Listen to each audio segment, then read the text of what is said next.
Good morning my family, কেমন আছো তোমরা সবাই? আশা করছি সবাই ভীষণ ভালো আছো, সুস্থ আছো আর সাবধানে আছো। সবসময় চাই তোমরা অনেক ভালো থাকো, সুস্থ থাকো।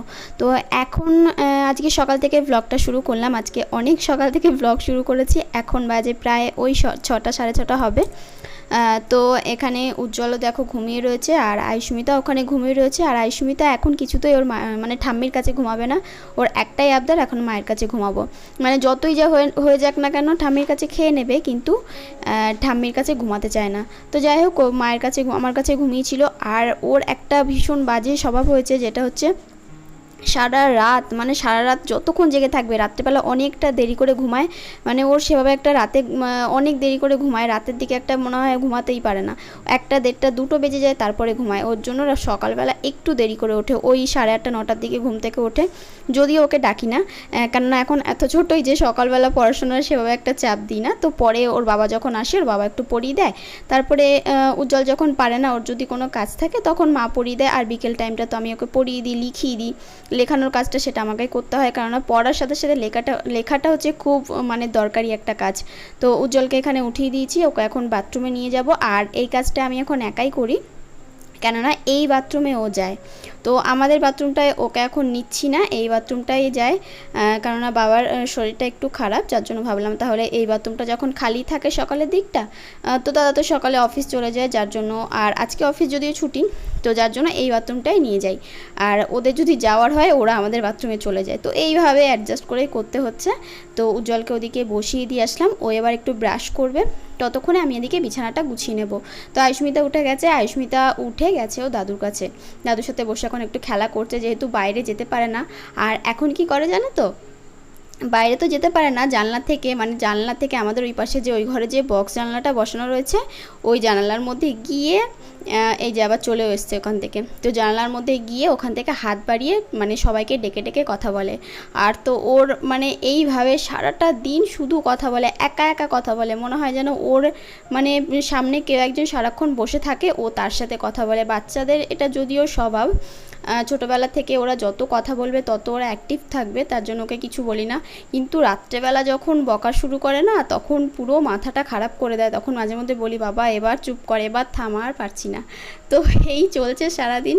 মানে বাড়ির মধ্যে একদিকে পেস্তা, একদিকে উজ্জ্বল, একদিকে আয়ুষ্মিতা, মানে 3টে মানুষ 3টে ধরনের, এদেরকে নিয়ে সারাদিন আমাদের কেটে যাচ্ছে। বেশ ভালোই মজা করে কাটছে এই যা। আর উজ্জ্বলকে ওদিকে বসিয়ে দিয়েছি, বললাম তো ও ব্রাশ করছে, ব্রাশ করে একটু বসে রয়েছে। ওকে বললাম, উজ্জ্বল একটু বসো, আমি তোমাকে জলটা দিচ্ছি, খাইয়ে দিচ্ছি। তার আগে এদিকের আমি বেডশিটটা তো চেঞ্জ করা হয়ে গেছে, আর এদিকে পর্দাগুলো আজকে একটু চেঞ্জ করব। তো কালকে তো ঝুলটা ঝেড়ে নিয়েছিলাম, আজকে আর ঝুলটা ঝাড়িনি। ওই জন্য দেখলাম ঝুল ঝাড়তে ঝাড়তে পর্দার মধ্যেও ঝুলটা জন্মে গেছে।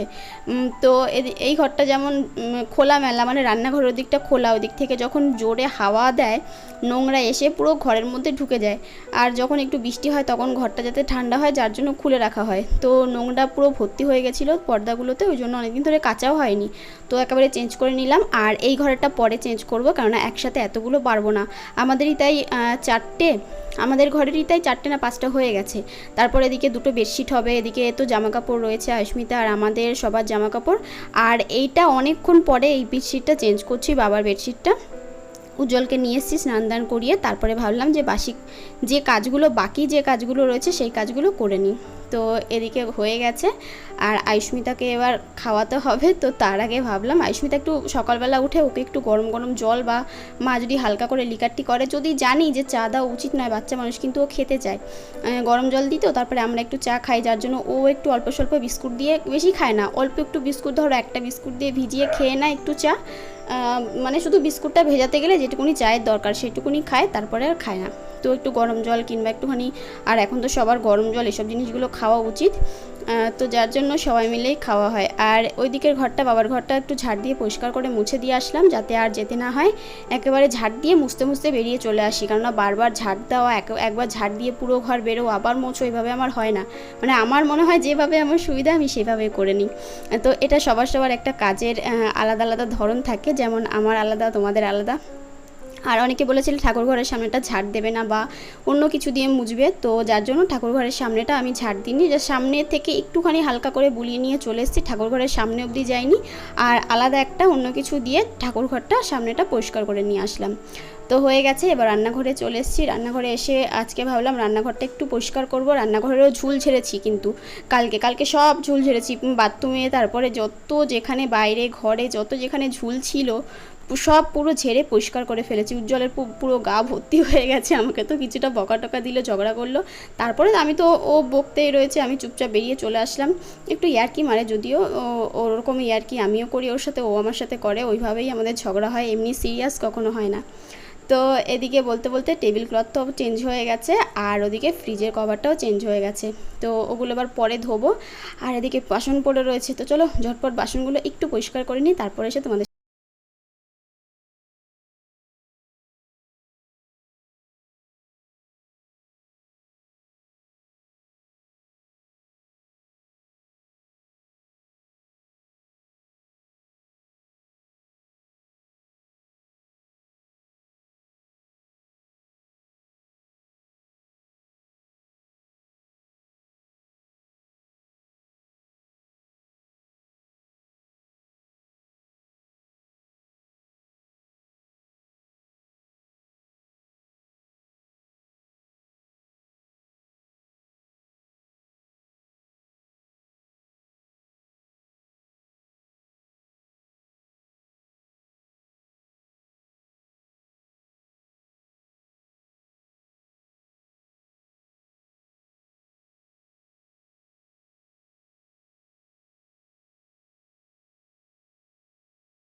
ঘর সব কাজ পুরো গুছিয়ে তারপর আসলাম এদিকে বাইরে। কথাও উল্টোপাল্টা হয়ে যাচ্ছে, তো বাইরে এসছি জামা কাপড় মেলতে।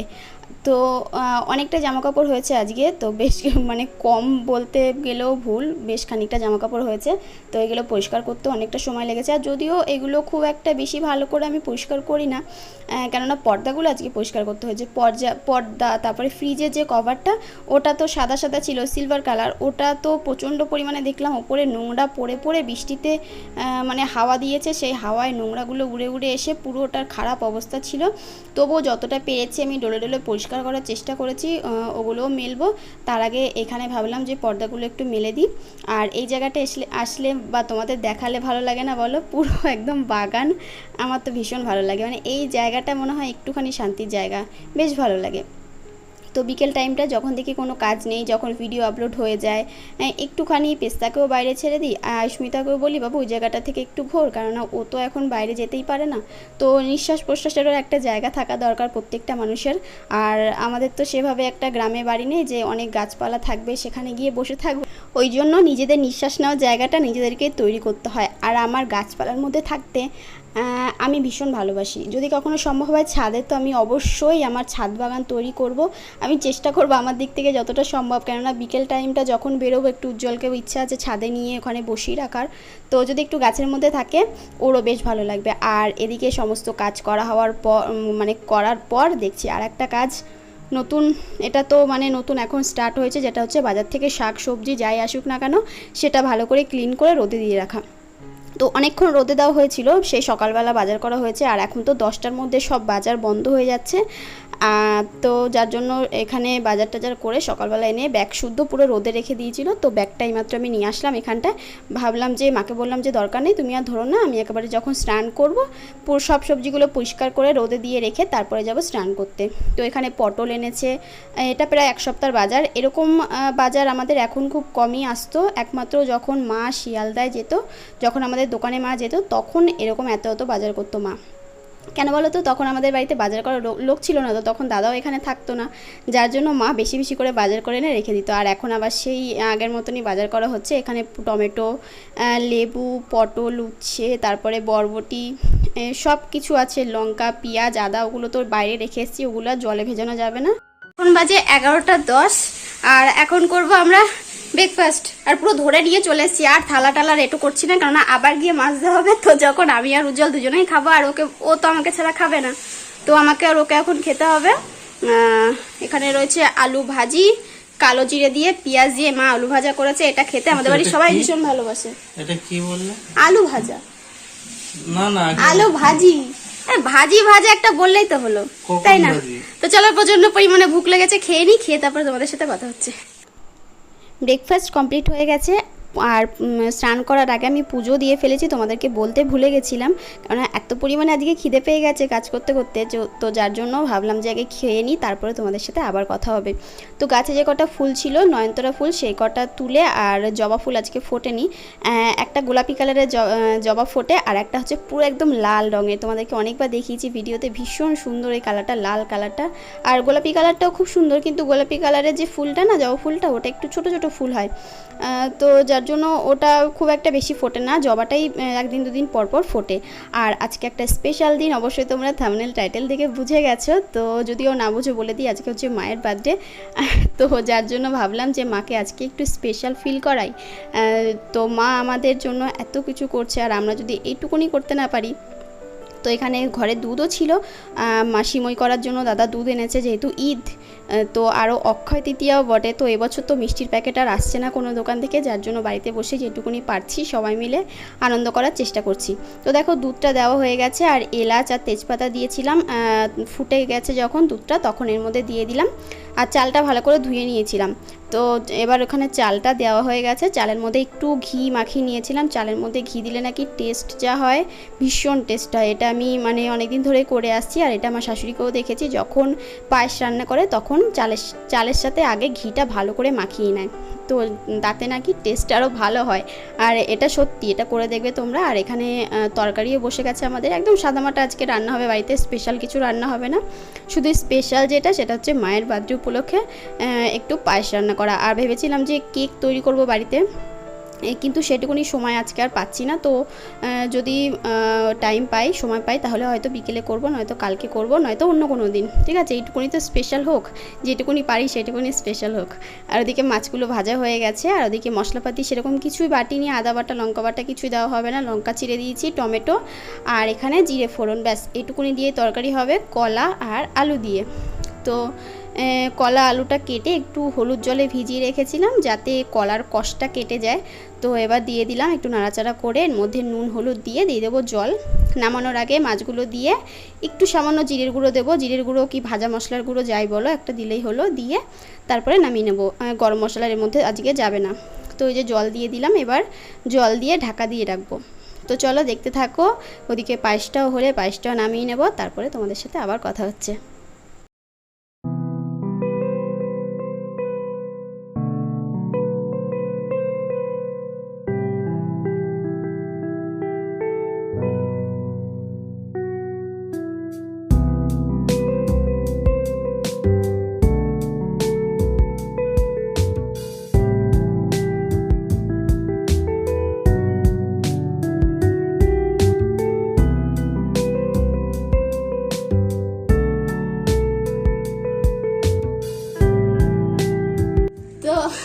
আমাদের রান্নাবান্না সব কমপ্লিট হয়ে গেছে, আর আজকে খুব একটা স্পেশাল দিন, ঠিক আছে? আমরা এটা জানতাম না, তো হঠাৎ করে কালকে একটা দরকারের জন্য মায়ের সেই কার্ড, ভোটার কার্ড, তো ওটাতে মায়ের অ্যাডমিট দেখে ওটা বসানো হয়েছে, তো ওটা পুরো একদম পারফেক্ট, ওটা বের করা হয়েছে। আর আমরাও জানতাম না, মা কোনোদিন আমাদেরকে বলেনি আর সেভাবে আমরা খেয়ালও করিনি। তো হঠাৎ করে দেখলাম যে আজকে মায়ের বার্থডে, মানে আজকের দিনে মা পৃথিবীতে এসেছিল। তো ভাবলাম ঘরে যখন সবকিছু আছে, চাল দুধ, তো একটুখানি কেননা পায়েস করি। আর বাড়ি থেকে তো এই মুহূর্তে বাইরে থেকে কেকও আনতে পারবো না, তাই কেক কেটে সেলিব্রেশন করলাম না, সাদামাটা ভাবে যেভাবে মা প্রত্যেক বছর আমাদেরকে দেয় বা ওদেরকে দিয়ে এসছে। তো আমাদেরকে মা হয়ে মা যখন সারা জীবন মানে এত কষ্ট করে বছর পায়েস করে খাওয়ায় আর ছোট থেকে বড় করে, তো আমাদেরও কিছু দায়িত্ব না, স্পেশাল দিনটা মাকে একটুখানি অন্যরকম ফিল করানো। তো যার জন্য একটু পায়েস করলাম, আর কিছুই না। তো এটাই এখন আমরা মাকে খাওয়াবো। এখন বয়স হয়ে গেছে, এখন আমার জন্মদিন। দেখো, জন্মদিনের কোনো বয়স লাগে না, ঠিক আছে? আমার ঠাম্মিকে পায়েসটা দাও, খাই দাও, দাও খাই দাও। হ্যাপি বার্থডে বলবা, হ্যাঁ? জোরে একটু জোরে। বেশি করে দে। আচ্ছা গরম, এটুকুনি ও যেটুকুনি পারবে ও তো সেটুকুনি দেবে। বলো হ্যাপি বার্থডে টু ইউ, বলো। বলবে না? কেন লজ্জা লাগছে? ও কি লজ্জা পাচ্ছে। দেখি তোমাকে একটু খাই দিই। না না, একটু খেতে হয়, একটু খেতে হয়। খেতে হয়। Happy birthday to you. Babli, এদিকে কার বার্থডে তো বোঝাই যাচ্ছে না, কার বার্থডে বোঝাই যাচ্ছে না, গরম? জানো তো? হালকা গরম আছে। চলো আমি খাই দিলাম। আর তুমি খাওয়াতে পারবে না তো? আমি তো পারবো না, তুমি খাই দিই। কিন্তু তুমি তো নিজে নিজে একা একা কখনো কখনো খেতে পারো। ওকে আর তুলতে পারে? এইভাবে সবসময় হয়, এদিক থেকে এরকম করে ওঠাতে। আচ্ছা তুমি খেয়ে নাও। ছেলে মাকে খাওয়াই দেবে সেই কপাল আছে বলো? একেবারে ভগবান তাকে একেবারে হাত পা ইয়ে করে রেখে দিয়েছে যে নিজে একটু খাবে, খাওয়ার ক্ষমতা নেই, আর যে কাউকে খাওয়াই দেবে সে ক্ষমতাও নেই। চলো চলো, এসব বলো না। না, এই ইমোশনাল হয়ে লাভ নেই। আজকে খুশির দিন, চলো সবাই ভালো থেকো। আর ব্লগটা আজকে এখানে এন্ড করছি, অনেকটা বড় হয়ে গেছে।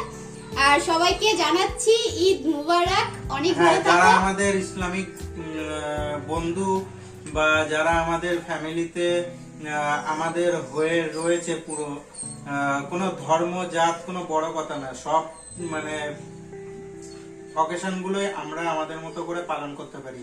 কিন্তু যাদের কাছে যেটা গুরুত্ব, সেটা তারা গুরুত্বটা বোঝে। তো আমাদের তরফ থেকে তাদেরকে একটা অনেক বড় শুভেচ্ছা, এবং অবশ্যই আমাকে নেমন্তন্ন করো, আমি যাব। আর সিমইটা পাঠিয়ে দিও সবাই। হ্যাঁ, বিরিয়ানি খেতে এই যাবো। দিনে সিমইটা এত সুন্দর হয়, আমি শুনেছি, আমি কখনো ও খাইনি। ও সিমই খেতে যাবে, আমি বিরিয়ানি খেতে যাবো, ঠিক আছে? আর আজকে ঈদের অনেক অনেক অনেক ভালোবাসা তোমাদের। হ্যাঁ। ঠিক আছে, সবাই খুব এনজয় করো, চলো টাটা।